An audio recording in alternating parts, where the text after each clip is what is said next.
In the opulent suburbs of Johannesburg, where the children of Africa's elite often live lives shielded from public scrutiny, a gunshot can shatter the illusion of untouchability. The recent shooting at Elvish Hyde Park Mansion, allegedly at the hands of Bellarmine Chetunga Mugabe, the 28-year-old son of the late Zimbabwe dictator Robert Mugabe, has done just that. The victim, a 23-year-old man who went at the property, now lies in a hospital bed in critical condition, his life hanging in the balance after being shot twice in the back.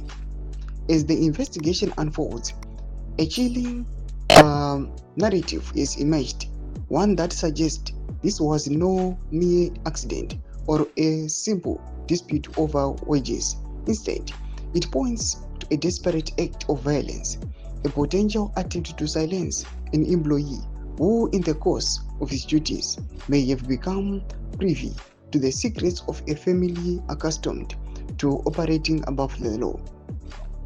On the evening of Thursday, February 19, 2026, a heated argument reportedly erupted at the Hyde Park residence, culminating in the near-fatal shooting. Chatunga Mugabe and his 33-year-old bodyguard, Tobias Matonodze Mugabe, were arrested and charged with attempted murder and defeating the ends of justice. The latter charge stems from a crucial piece of missing evidence, the firearm used in the shooting. Despite finding bullet cartridges at the scene, police have been unable to locate the weapon, leading to a sprawling search of the property, including swimming pool, by divers and K9 units. When questioned, Chatunga offered a version of events that stands credibly. He claimed the victim was not a gardener but a security guard he had recently fired for performing traditional rituals on the property. More astonishingly, he alleged that the man had shot himself, a claim that is difficult to reconcile with the two bullet wounds in the victim's back. To account for the missing gun, Chatunga told the police that the victim's accomplices, who were supposedly waiting outside, must have taken it when he was rushed to the hospital. The account has been met with considerable skepticism by investigators and the public alike.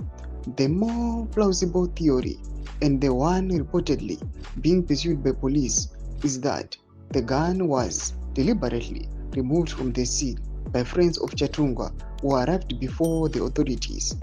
In a blatant attempt to obstruct the investigation, this act of evidence tampering, if proven, would not only strengthen the charge of defeating the ends of justice, but also paint a picture of a coordinated effort to conceal the truth of what transpired that night.